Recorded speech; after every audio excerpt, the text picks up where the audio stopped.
Hey folks. This is welcome to my Resurrection F review.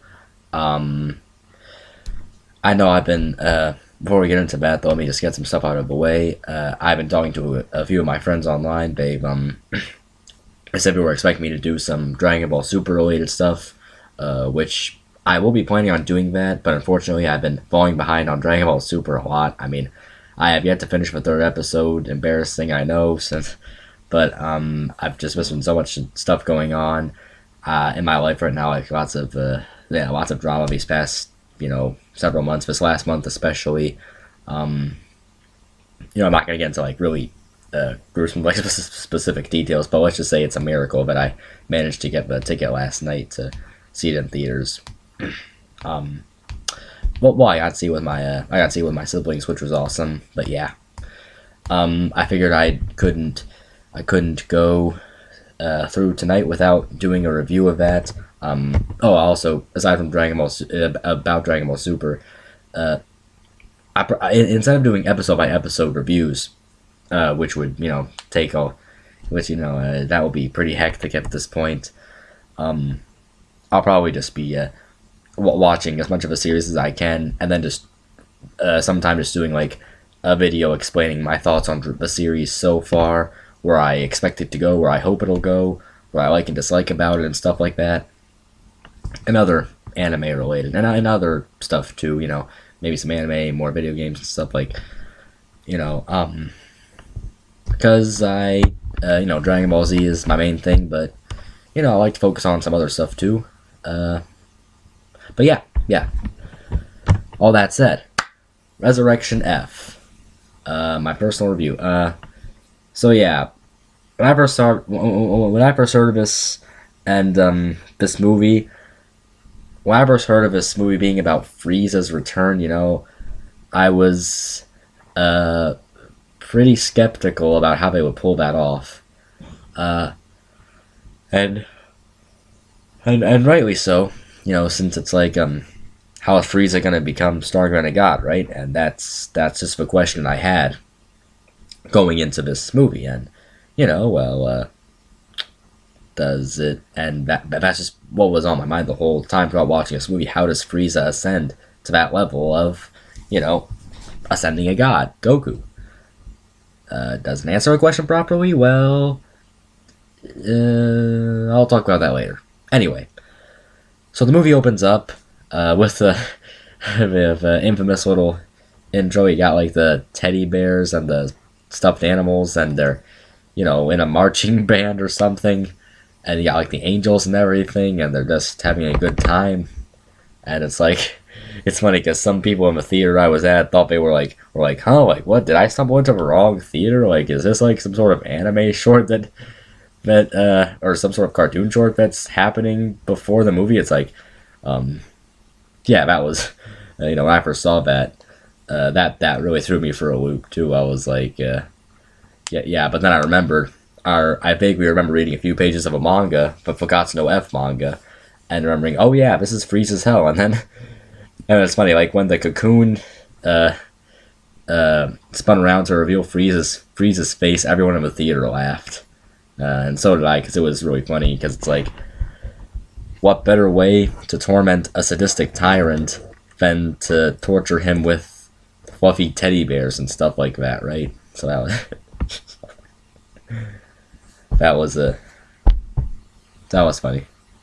You know, I legit felt bad for Frieza. I'm not kidding you. I really felt bad for him, because it's like, I know if I had to face that every day, it would definitely get irksome, like big time. Yeah. So yeah, we get that little comedic start, and then we see Tagoma and Vaccine cuts to Tagoma and Sorbet. Sorbet is looking for Dragon Balls and stuff. He goes to Earth. Him and Tagoma go to Earth. They recruit the Pilaf gang and gather Dragon Balls and yada yada yada. And and and you know the drill. They bring back Frieza, and they and well, bring back Frieza, and interestingly, interestingly enough, here's one thing I noticed that was pretty odd about that scene. Uh, Shenron says that he can't revive Frieza in his full form because his body was sliced to bits by Future Trunks, right? That was weird because if I remember correctly, Majin Vegeta, after he sacrificed himself against Buu, I think his body like turned to stone, and then it shattered to the ground, right? Like it became dust, and yet they were still able to revive him somehow. No wait, yeah. Even then, they were still able to revive him. So, no wait. I actually don't. No wait. No wait. I take it back. I think it was Purunga that revived Vegeta, wasn't it? Like he gave him his life back. So it could just be that so yeah, it could just be instead of it being with it could just be with a rule with Shenron instead of Purunga, but yeah, at the moment that rule that Shenron couldn't revive Frieza because his body was sliced to bits, that did kind of throw me for a loop because I remember Vegeta got revived too. But yeah, that was just a little nitpick I had. It really wasn't that bad. I did like this one comedic scene of Mecha Frieza's eye flopping towards the Pilaf gang, and then it like stared at them, and they're all scared of it, and yeah, I thought that was worth a chuckle. I thought that scene was pretty funny. But yeah, Mecha Frieza. We see Mecha Frieza's body parts are into a regeneration tank, and interestingly enough, though, when Sorbet is told that he is able to grant back, when Sorbet is told that he's able to get a second wish from Shenron, he considers wishing for King Cold's survival. I'm like, that was kind of bad, because if I were Sorbet, I wouldn't wish for King Cold. I wish for the entirety of a Frieza army to be brought back to life, because you know, I mean, because if the entire Frieza army were brought back to life, that would be obviously much more formidable. Not to say that King Cold wouldn't be formidable, because he would have been, but I think that if you had Frieza's army, the entirety of it back, and you know, if they could be properly mobilized that way, Frieza would be able to take back the universe more easily that way. So, yeah, I did find it kind of odd that Sorbet would consider bringing back King Cold rather than the army, because I don't think King Cold was really all that involved in what Frieza did with his army to begin with. I don't think King Cold really had that big of a role in controlling the universe. I mean, because like even King Kai, he never warns Goku of King Cold. He just warns him about Frieza. You know, in the Namek arc, when King Kai warns Goku about Frieza and how dangerous of an enemy he is, he never once mentions King Cold. So I always figured that King Cold really wasn't that special. He really wasn't that good of a leader or that effective. He just sort of sat back and let his sons do the work. He sort of sat back and let Frieza and Cooler do the work, and he was just like, oh, you know, look at me, I'm just gonna sitting here twirling my wine glass and stuff. So that was kind of, you know, not really a problem I had, but it did kind of confuse me for a bit. But yeah, we see, and then as Sorbet and Tagoma are leaving, Sorbet tells Pilaf that they'll remember them if, when they come back to Earth. Again, that was, and I had a bit of a problem with that, because after the scene, when Pilaf and the gang go back to eat some Mongolian barbecue, they never show up for the entire movie again. And I thought Sorbet's line there, to me, indicated that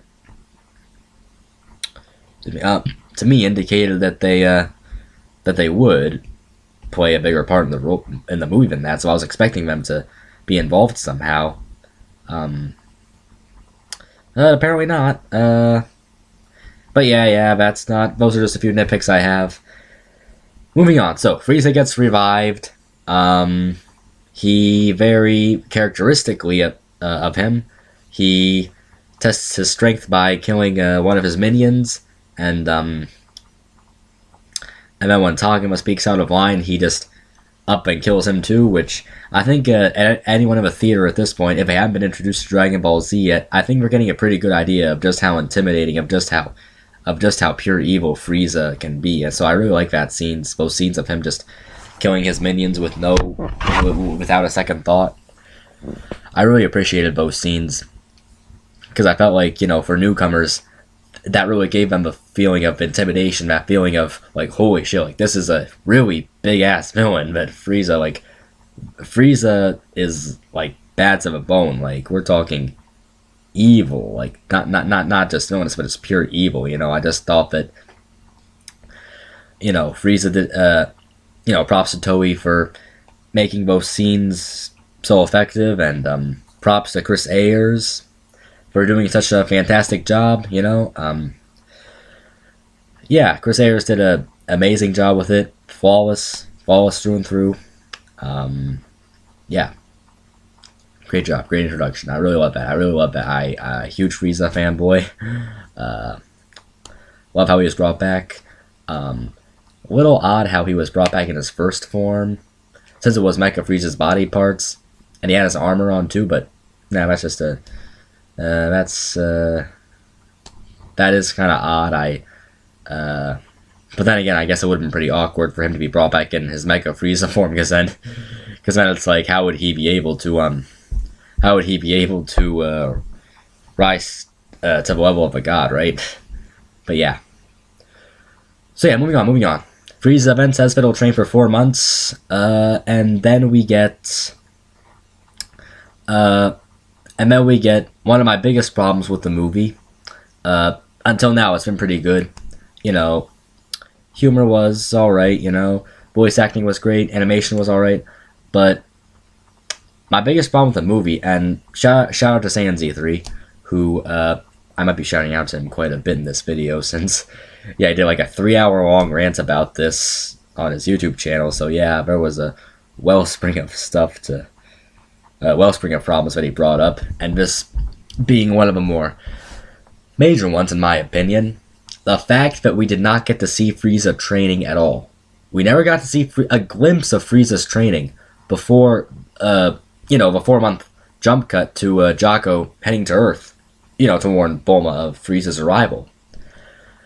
That was a real shame in my opinion, because it's like, I mean, if you're going to make Frieza ascend to the level of a god, you should make it believable. Last we saw of him, he was weaker than Super Saiyan Future Trunks, and now you're telling me that he can rise above Super Saiyan God Goku?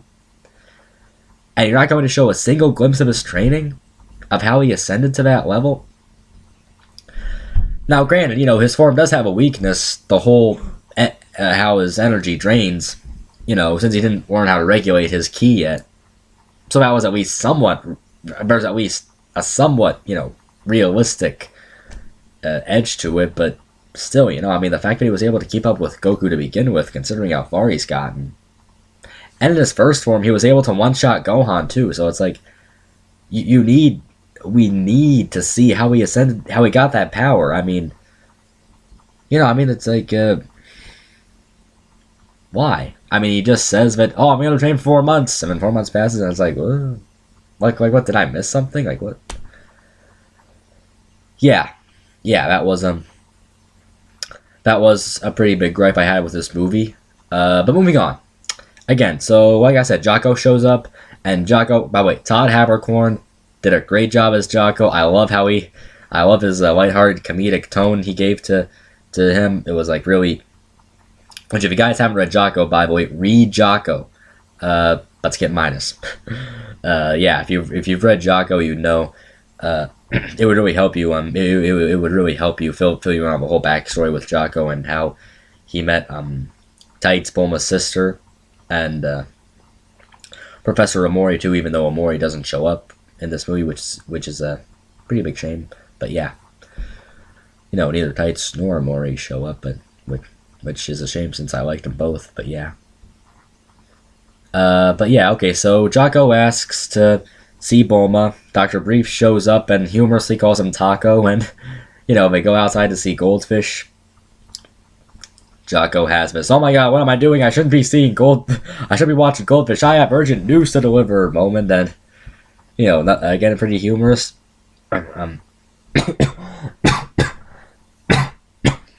Sorry, I'm recovering from a bit of a cold here. Sorry. But yeah. Okay. Yes. Okay. So Bulma shows up. And by the way, I'm really loving Bulma's new design here. She looks like a cowgirl. She's got the red bandana and the boots and the skinny jeans and stuff. That I'm really liking that design. It's like she just. It was weird. It was kind of a random design for her, like cowgirl look. But for whatever reason, I'm just really loving the hell out of it. I'm liking some of the newer designs too, like Goku's new outfit, Vegeta's new outfit.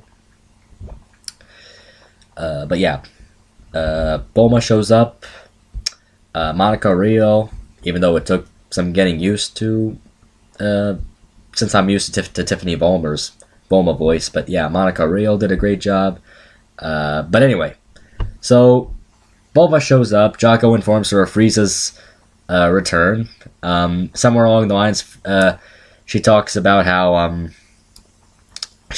Future Trunks killed Mecha Frieza, and how Future Trunks is her son, and how he time traveled and stuff.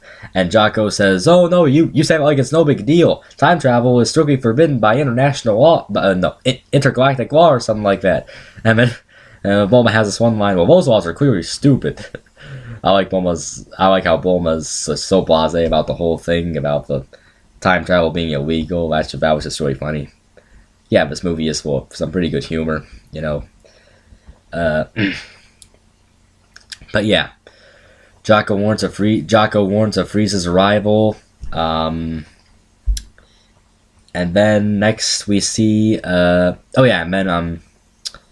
then Bulma tries to get Whis' attention with a sundae. Next we see Goku and Vegeta training with Whis, which is probably one of my personal favorite scenes of the entire movie. It's just something about the way Whis is just so casual about his training with Goku and Vegeta, how he just effortlessly dodges like all their moves, and he's like I think it's something like a character designed. I think this is how it works. It's like Whis is designed to be so effeminate and so dainty and stuff, and so delicate and stuff. He looks all delicate and stuff. But here are these two muscle-bound men, and they're trying their best to get in a few hits, but they can't get a single hit in. He's just so effortlessly dodging all their attacks like it's no big deal. I just thought it was really funny the way he just, he was just sort of dancing around him and stuff. That was just really a real joy to see. Ian Sinclair. I should probably talk about voice acting. Actually, I should probably talk about the voice acting and stuff. I'll talk about that later. But yeah, Whis. After their little training, and a humorous scene where Whis causes Goku and Vegeta to collide into each other. Whis informs them that their number one flaw is that they think too much, and apparently that the less they think, the more effective they'll be in combat, because it's like they see Whis relies purely on instinct, not on strategy, and he sees that with Vegeta, it's especially prevalent in him, since Vegeta, as we see in especially in the Namek arc, Vegeta is well known for coming up with battle strategies and stuff like that for thinking in his fights. Well, except for the whole letting himself become perfect thing and stuff like that. But yeah. So yeah, that was a pretty interesting little tidbit. Apparently, even Beerus hasn't mastered this technique of an instinctual fighting, which I thought was pretty interesting too. But yeah, what's also interesting is that we don't really know what Whis is. He just says, "Oh yeah, I'm Whis. I'm Beerus's teacher." I mean, I don't think he ever calls himself like a god or whatever. He's just sort of there. He's like, hey, he's there. He's the strongest he just happens to be the strongest character in all of Dragon Ball lore. And he's Whis, and he's just no one in particular. He's just his own guy. I thought that was really funny how it's like we never get a specific idea of what Whis is, just that he's Whis. And he's the strongest character ever. You know, that's like classic Toriyama. You know, it's just trolling us with all kinds of unexpected turns. And, you know, Whis being the strongest character was definitely an unexpected turn at the end of Battle of Gods. So yeah, I thought that was really neat. That was really interesting how we don't know too much about Whis, but we just know enough that we know not to mess with him, right? But yeah. 20 minutes of this is going longer than I thought, but yeah. So yeah. So after that, Beerus shows up. He complains that they were interrupting his sleep, and we later learned that apparently Goku and Vegeta have had a habit of training with Whis by bribing him with food while Beerus was asleep, and just the way Beerus and Whis' dialogue is, oh my god, like once you hear it, it's just you're really going to love it. It's just Goku and Vegeta and Beerus and Whis, like these two duos are just pure gold, just pure entertainment gold throughout the entire movie. Their banter, their chemistry, no homo. But yeah, I like this one line Vegeta has. It's like Goku says that Vegeta. I think it's like Goku says, Vegeta, Whis is right. You really do think too much. And then Vegeta's like, oh well, the only reason you don't think too much is because you're an idiot. Everyone in the theater burst out in laughter. I certainly did. I thought it was funny. Chris sat. Oh my god. Some of his delivery, especially the that infamous the "it's cheese" line. That was just the delivery was just so great. Yeah. I think this was probably this might even be funnier than Battle of Gods. I'm not saying something, since Battle of Gods focused a lot more on the humor of Dragon Ball and less on the action of Z. This movie does like a perfect blend of both. It's like perfect blend. So yeah, the whole thing with Beerus, Whis, Goku, Vegeta, yeah, we got all that to get aside, and then we get Frieza. Frieza comes back. Frieza heads to Earth. Frieza, so yeah, and we get Krillin, Master Roshi, Piccolo, Tien, that was Krillin, Master Roshi, Piccolo, Tien, and Gohan show up. Which probably I'm really digging Gohan's new tracksuit, by the way. I'm really loving Gohan's tracksuit. I just thought that it was a really cool look for him. I think I like it better than his gi, to be honest. It's just, I don't know, something about the tracksuit. It's just, I don't know why I liked it. I just did. Maybe it's because green is like one of my favorite colors, or maybe it's just because it's cool to see someone so normal looking, like kick-ass, like Gohan did. But yeah. So yeah, Gohan, and the others show up. Frieza makes his entrance, and Bulma humorously shit talks him until Jaco informs her of what Frieza is capable of, and then she comedically apologizes, and then until then, when Frieza talks shit back, then she's disrespectful again. So yeah, but enough of that. So yeah, Frieza commands his army to attack. Sorbet commands the army to attack. They do, and we get some really awesome CGI, really awesome action, especially on Jaco's part. Jaco just like slides through, slides on his foot, and he's like using his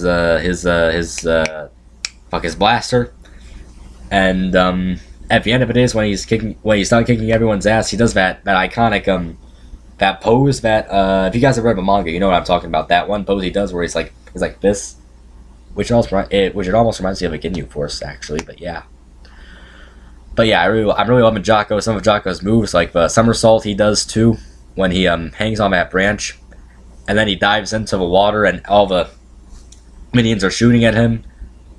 And then it turns out they pissed off a sea monster, which swallows him up. Which, yeah, that was really funny. That was awesome and funny at the same time. Krillin doing a Destructo Disc. You got Tien doing a Tri-Beam in that cave. That was so cool. So cool. I mean, even though Krillin did have to eventually sit that one out and have Gohan take over, it was really cool to see him kick ass. I'm just glad to see everyone, especially Piccolo. Piccolo has not had time to shine. I think since he last killed Babidi. Well, not killed Babidi, but I think since he last sliced Babidi in half in the Buu arc, Piccolo really has not had much time to shine in the Dragon Ball Z, and that's a shame since he's my favorite character, and just so seeing him kick the ass of all those Frieza soldiers.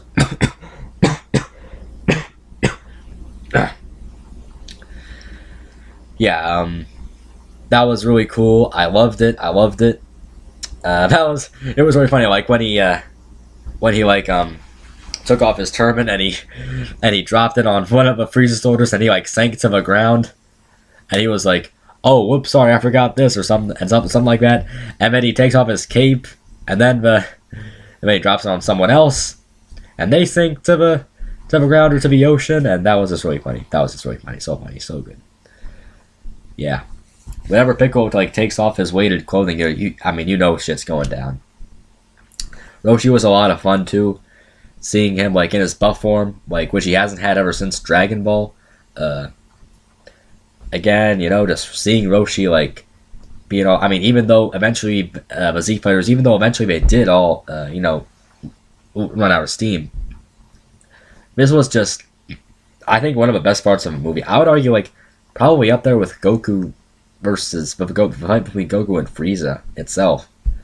It's because it's been so long since we've seen these characters fight, and it was just orgasmically, we're talking orgasmically satisfying to see them in action again. It was awesome. It was really cool. Yeah. But yeah, eventually, after the fight, before I get into that though, Piccolo versus Shisami, that was pretty bullshit. Okay, that was a pretty big load of bullshit. Okay, that was pretty BS. Okay, Shisami doesn't beat Piccolo, because if he did, if Shisami beat Piccolo, I would be super pissed. Okay, but thankfully that did not happen. But Piccolo fires a special beam cannon, right? And Shisami somehow manages to survive that? What?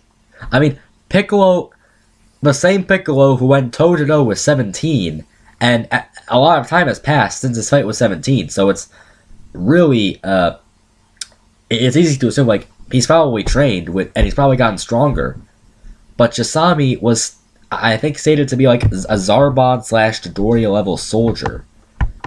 And in the span of 4 months, he somehow managed to become stronger than 17, and hence was able to fight toe-to-toe with Piccolo? Piccolo should have no problem with Shisami, okay? That special beam cannon should have killed him. That special beam cannon should have killed Shisami. I mean, when Gohan means Piccolo says I had him, which indicates that he still had the upper hand in that fight, but I still think when Piccolo fired a special beam cannon, that should have just ended the fight then and there. That was just, I don't know, call me a nitpicker, but I really did have a problem with that fight. That did kind of piss me off. Not as much as I thought it would, since I went into it thinking that Piccolo would lose, but he didn't. But yeah, I still did have some sour grapes about that scene. But yeah, eventually, we see Goku and Vegeta show up. And Goku and Vegeta, are, holding hands on something, which, that was, I don't know how I felt about that, but yeah, Goku and Vegeta show up. Frieza ascends. Frieza gives a speech about how he was. I think this was when Frieza gave his speech about how he was serenaded by teddy bears and stuff like that. And you know, that was a really cool speech. Really captivated my attention. Really got my attention. Really great speech. And then he just ascends to his final form, and that's when the action begins. Yeah, about the action in this movie. It would be good if the animation wasn't so. See, up to this point, I've had no big problems with the animation, but during the fight between Goku and Frieza, it just felt a lot slower than I felt it could have been. It felt kind of awkward. It wasn't bad per se. I mean, I'm a fan of this new animation personally, but it just. Well, yeah, it was bad. Yeah, the animation was bad. The animation was pretty bad in this fight. It was just too slow. Not really. Not really. As energetic as it should have been. I mean, like in Battle of Gods, the fight between Goku and Beerus was like really fast paced. Really energetic, and that was good. That was good, like the newer animation with the fluid movements. It merged really well. Here, though, it's just so clunky. Yeah, I think clunky is the right word to describe it here. It's like, the moves they take are a lot slower than I'd expect them to. It's like, it's just like a... Yeah, again, another shout out to Saiyan Z3. He said, like, this was what it looked like, it was like, all slow and awkward and stuff. It just... For a rematch between Goku and Frieza, whose fight was arguably said to be is arguably thought of as the best fight in all of anime history, you'd think they'd reserve better animation for it. A fight in fight in the Namek arc, whose iconic fight in the Namek arc is thought to be one of the greatest, if not the greatest fights in all of anime. You think the animation would be better than that? You think the animation would be better than that? But yeah, other than that, it's I still enjoyed it. I guess it's enjoying it a little less now. The hype sort of descending, but yeah. And then Vegeta intervenes, and this moment felt particularly forced. Vegeta intervenes, punches Goku in the cheek, punches Goku on the cheek, and then says, "You said we were gonna take turns and stuff," even though there was no scene of them agreeing to take turns. I felt that moment was really, really forced. I don't see why they decided to put that in. Vegeta just randomly punching Goku in the cheek, just like I mean, like, Goku and Frieza were fighting and it was all serious and stuff. Then Vegeta just interrupts and tries to force a comedic moment. I don't know. That moment just felt really forced. I didn't like that. I didn't like that scene at all. I feel like Vegeta should have just stayed put. Yeah. But yeah. Later on, though, we get Goku's Super Saiyan God, Super Saiyan... Okay, I'm just gonna say this now, okay? I'm gonna say this right here, right now. I detest the name Super Saiyan God, Super Saiyan. It's redundant as hell. Okay, no, I'm just... Don't... Sorry. Shit on me all you want. I'm sorry, like... Again, another shout out to Saiyan Z3. I know you addressed this in your video, but Super Saiyan God, Super Saiyan name, like you said everyone was complaining about it, and you said you hated that everyone was complaining about it or something. I'm sorry, I just hate that name. I'm sorry, I hate that name with a deep burning passion. It's redundant. It's just why? I was like, Super Saiyan though, like that's a much better name. And it fits because, like, in the Japanese, like, Saiyan, it's pronounced Saiyan in Japan, so Super Saiyan, Super Cyan, referring to the color of the hair. It's a nice sort of tongue-in-cheek pun. Or you could just call it, like, Super Saiyan God 2. Like, why not just call it Super Saiyan God 2? You call Super Saiyan... You call the second form Super Saiyan 2. Why not do the same for Super Saiyan God? But yeah, Super Saiyan God, Super Saiyan, like I don't know, fuck that. That's stupid. That name is stupid. It's stupid. And Golden Frieza, yeah, I don't have too much to gripe about with that name though. The form though, I don't know. I mean, I think it's like the golden form is kind of ironic in a way. It's a nice touch of irony since he hates Super Saiyans and his form is golden. That is a nice touch of irony. I used to say that I liked Frieza's new form, but now I don't know. I mean, seeing him a big screen, I don't know. I mean, it's like I wasn't expecting like a really big, super buff Frieza. You know, he didn't really need that. I mean, I like some of the fan art that I saw was of what Frieza's of what people were expecting what people were expecting from Frieza's new form. That was pretty good, you know. I will admit I did enjoy uh, Cooler's fifth form a lot better than I did Frieza's fifth form. You know, I felt like it would have been a nice. I mean, even though Cooler's not canon and stuff, which I don't give a fuck about what's canon anymore in Dragon Ball anyway.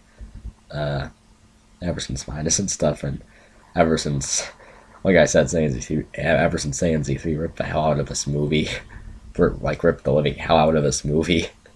Even though I still love, I don't have as much problems as he did. I never really gave a fuck about what's canon anymore in Dragon Ball, so. But whatever. Some people, you want to say Cooler's not canon, whatever. I still think it would have been cool for Frieza's new form to be more reminiscent of it, just as a sort of a shout out, just like a sort of shout out. Maybe have it more sleek, less muscular. You could still have it be reminiscent of Cooler's fifth form with like the facial features. And it doesn't have to be super buff. It can be sleek. It can be shiny. It can be skinny. It doesn't have to be super buff. It can be interesting without having to be super buff. But this though, it's a paint job. It's like I like how Kaiser Neko referred to it as like I think a Mardi Gras Frieza, which that was pretty funny. But yeah, regardless, I do love the auras though. I do love Goku and Frieza's auras. I think they blend in really well. They make the animation more interesting to watch. But yeah, again, Goku and Vegeta have their little fight. And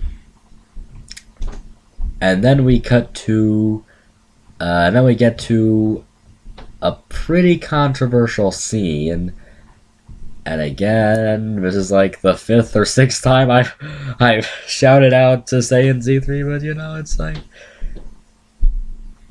he was spot on with this particular part of his rant / review. Even though I don't agree with all of it, I don't agree with everything he said, but on this part, I believe he was spot on, because when I saw this in theaters, I was like, what the hell is this? Okay, Goku has just knocked Frieza down, okay?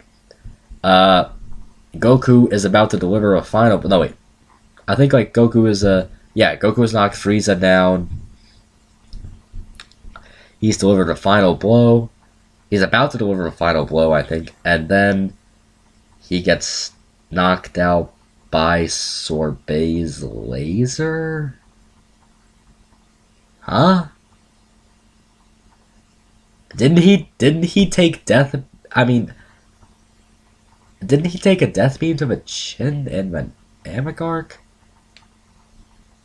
How is a laser... it's to the heart, so... I guess it makes some sense, but that is such an anticlimactic contingency plan. I mean, it's not just anticlimactic. It's just it's forced. It's like, okay, I saw this video on YouTube of how that scene should have happened. It's like, instead of Goku being affected by Sorbet's laser, Goku should have not have been affected by Sorbet's laser, but instead he got all cocky and, he should have been all like, hey, look, Sorbet, your laser failed, And then Frieza fires a death beam in his heart, And that's how Goku gets knocked out. That's how Goku loses the fight. Not because of sword-based laser thing. Like, what? That was just stupid. But yeah, I'll if you're wondering, by the way, I might link that video in the description. I mean, I might, but yeah. But yeah, that scene was just Sorbet's laser having such a huge effect on, like, a god. A laser having that much effect on a god? Really? And like I said, before Goku's I am speech to Frieza, he took like a death beam to the chin. But a laser? Really? The laser with why? Okay, but yeah. But aside from that, yeah. Anyway, Frieza has Goku pinned down, and yeah. Goku's screams are, really, really spot on, really great job. Sean Shelby did a great job throughout this entire movie. And it really shows in, like, the screams. He did, like, oh my god, like, Goku's screams were, like, terrifying. But yeah, Frieza has him pinned down. He's about to exact his revenge, and then foolishly hands off his chance to Vegeta. And it's like, which is odd considering that, who would think that, like, why would Vegeta kill Goku? Like, why would anyone think that? Why would Frieza think that? Why would anyone think that? What, like, yeah, that was just a weird-ass scene, but yeah. So yeah, he gives off his chance to kill Goku to Vegeta, and Vegeta, of course, refuses, becomes Super Saiyan God himself, and proceeds to beat the shit out of Frieza. For a little while, he even beats Frieza out of his fifth form, which I thought was pretty badass. And as he does that, before he's about to deliver,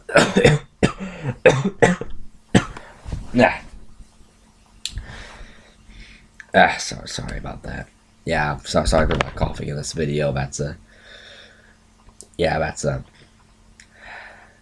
cool, but yeah. Before Vegeta's about to kill Frieza destroys the Earth, and apparently this kills not only Vegeta but everyone else, except for Goku and Beerus Whis and the other Z fighters who were protected by Whis' magic.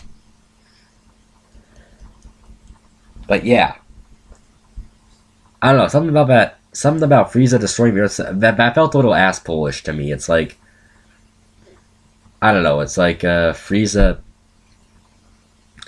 like, somehow seeing Frieza destroy a planet without the use of a death beam or that orange sphere he used to destroy planet Vegeta feels kind of odd. It's like using it with the I think called a Ki or something, like what he did. That was a pretty weird way to destroy the planet. I mean, it was still, I don't know, the animation was amazing, and it still threw me for a loop. It still caught me by surprise, which was great. But just the way it was executed, I thought it was kind of weird. And then you have the ending and stuff. Goku killing Frieza, which, by the way, my number one problem with that ending, it's not that Vegeta didn't kill Frieza, like it is with a lot of fans. I mean, like, I'll be honest, I'm not really a huge Vegeta fan myself. I was always more of a Piccolo fan. I was more of a Goku fan. It's like, the thing about the ending is, I think it would have been better from a narrative standpoint if Frieza did not die. And I think it's like, I think some of the info we got prior to the movie's release, to the spoilers release at least, indicated that would happen. Like, Ryusei Nikeo said in an interview, I think, I'll try to dig that up, although I can't promise anything. He said that Frieza loses the battle, but wins the war, or something like that. But yeah, some of the stuff that came out just indicated to me that Frieza would not die, and that would make sense. For Frieza, one of the most, if not the most iconic villains in all of anime to be brought back, only to be killed off in a 2-hour movie, it feels, it just doesn't feel right. I don't know, it just doesn't feel right. It's just it's not that Vegeta didn't kill Frieza, it's that Frieza was killed by anyone. It should have been like Frieza, it would have been good. Wait, here's what would have happened, okay? Frieza eventually learning, here's what would have happened. Okay, here's what should have happened. Frieza, as he was about to kill Goku, suddenly decides not to do that, and instead train for months, for 4 months. Well, no, not for 4 months, but instead decides to train longer to help regulate the energy in his new form, so that he can fight Goku at his maximum, and be at his own maximum as well. That would make a character development, because it shows that it would show how it would show how Frieza's beginning to become how fighting with Goku might have had an effect on him. It could show that he's perhaps taking fighting more seriously now, taking his rivalry with Goku more seriously. It would, and since he is a genius, Frieza is a genius, it could be like, it would make sense for a genius to want to take the logical course of action, and I don't know, actually, no, I mean, actually, I take that back, I guess if Frieza was a genius, he would have just killed Goku then and there, but yeah, if it would have been pretty interesting, I think, if instead Frieza decides to spare Goku's life, leaves the Earth, and then trains, and then the movie ends at a cliffhanger where Goku and the others are like sort of anxiously, awaiting Frieza's return. See, that would have been so much better than what we got. I'm thinking of a better ending just by reviewing this movie. It's like the movie was just bam, the Earth is destroyed, bam, the Earth is back, bam, Goku kills Frieza, bam, everyone's happy. It's like, what? That ending was shit. That ending was just, I don't know. I don't know who wrote that ending. Toei, Toriyama, whoever wrote that ending just done fucked up. They just done fucked up. They did not give a shit, okay? Resurrection F, if it ended as a cliffhanger, maybe await for another movie, or maybe await for the later episodes of Dragon Ball Super to fill in that cliffhanger, or another movie, I don't care, it would have been just so much better.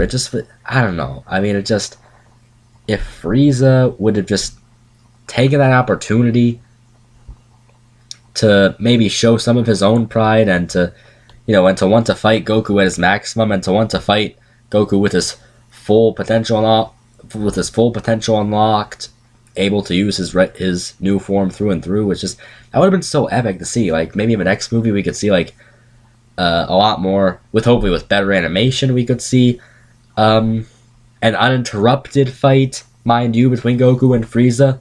No Vegeta giving us that stupid, like, punching Goku in the face, and then saying the stupid shit about, oh, we would take turns and stuff like that. No, none of that stupid shit. I don't know, guys. I mean, it's like, it's like, this movie was just the movie was good up until the ending. It was just, it just got progressively worse and worse, up till the ending, where it's just like, the last 3 minutes was like, the Earth gets destroyed, but then the Earth's not destroyed, Goku kills Frieza. I'm sorry, what? Frieza deserves a better fate than that. Frieza deserves a more dignified death than, oh, he destroyed the Earth, but then it got undone, and then Goku interrupted him as he was about to destroy the Earth. I'm like, what? What? No, no, no, no, no, no, no, no, no, no, no, no. Okay, see, I don't want to sound like I'm shitting on the movie too much because again, okay, look. Um, but yeah. That was that's my review of a movie. Overall, again, I got mixed feelings. It was good. The animation was, but yeah, voice acting great, animation good-ish, I guess. Story was just I don't know. I really don't know. I'm just really just again. It was good up until the ending. That was just it. Really didn't have me. I was really unsatisfied by that ending. Way too lighthearted, way too forced, way too quick. So much better. It would have been so much better if it was a cliffhanger. So much better. And look. Okay, look. One more thing. Oh, I got one more thing before I address. One more thing I got to address. Okay. One of the major things I see about people who hate this movie, Vegeta was supposed to be the main hero in Resurrection F. Toriyama promised Vegeta would be the main hero in Resurrection. Oh my god. Okay. So everyone complaining that Vegeta didn't get the final kill because Toriyama promised it would happen. I'll link the interview in the description below. Toriyama didn't promise jack shit. So shut the fuck up, stop whining about how Vegeta should have been the main hero. Vegeta should have gotten all the glory. Vegeta should have done everything. Vegeta should have ripped off Frieza's head and declared himself a king of Saiyans. Yeah, that video was fucking garbage, but yeah. Video was fucking... Oh my god. Toriyama said that before there was even talk of another animated film outside of Battle of Gods, before it was even confirmed that there would be another animated movie outside Battle of Gods. He straight up says in that interview, he says, I would like it to happen, but I haven't decided on anything yet. He said that on a complete whim. I don't know why people made a big deal about it, because, of course, it's Vegeta. People make a big deal out of Vegeta at every possible opportunity, but, it's just like, Toriyama didn't promise that. Just shut the fuck up. Stop whining about how you didn't get jerked off as a Vegeta fanboy because you will rarely see a work of fiction wherein the main character does not finish off the main villain. And even though I think that Goku shouldn't have killed Frieza in this particular movie, the whole thing about... Look, I get it. Vegeta's cool, okay?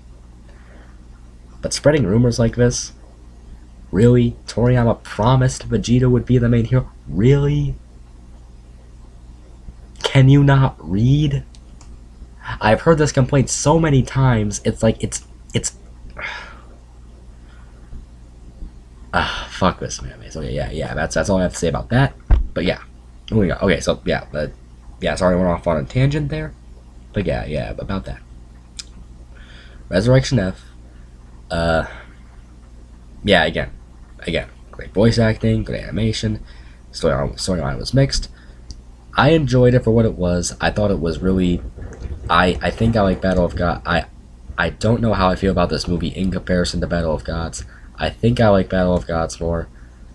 Maybe. It's...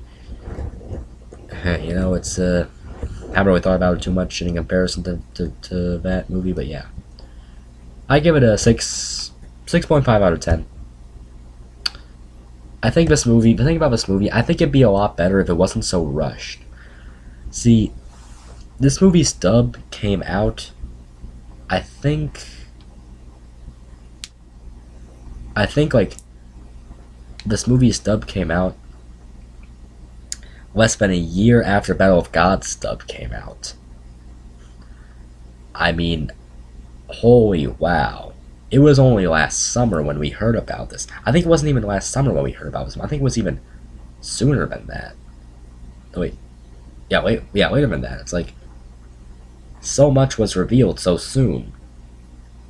I really think that if Toriyama decided to wait like a year or a year and a half for this movie to be released, I think it would have been a lot better. I think certainly the ending would be a lot better. But you know, that's classic Toriyama. He just does things on a whim, and it sucks. But you know, I mean, I don't know how much involvement Toriyama had with this, but yeah, I really wish more time and effort was put into this. I think this movie would have been phenomenal, phenomenal if they put more effort, maybe 1 or 2 more years into it. Just so many missed opportunities that you don't have a Ginyu Force coming back. Come on, Ginyu Force coming back and doing like a pose off with Jocko, like that would be hilarious, man. No Ginyu Force, no Frieza dying, the whole what else is there? Piccolo versus Shisami fight. So much would be cleared up if if they just had more time, and it's just frustrating that they decided to rush it out. Regardless, I enjoyed this movie. I liked it. I say it was. I hesitate to call it a good movie, maybe an above average movie, which I guess that would warrant a. Yeah, you know, I can still give it a 6.5 out of 10. Nah, I give it a, you know, it's good. It's good. I appreciate it for what it is. You know, Frieza is probably my favorite villain in all of Dragon Ball, aside from King Piccolo. It was nice to see him back in action. Even if he did have to get killed off in a hour and a half movie. But, yeah, you know, like I said, classic Toriyama. So yeah, tell me in the comment sections, do you like this movie? What do you guys think? Don't forget to comment, rate, subscribe, and all that jazz. But right now, it is 1:30 in the morning, and I got work tomorrow, so I gotta run. Peace, and keep calm, and don't forget the Jala Head Chala.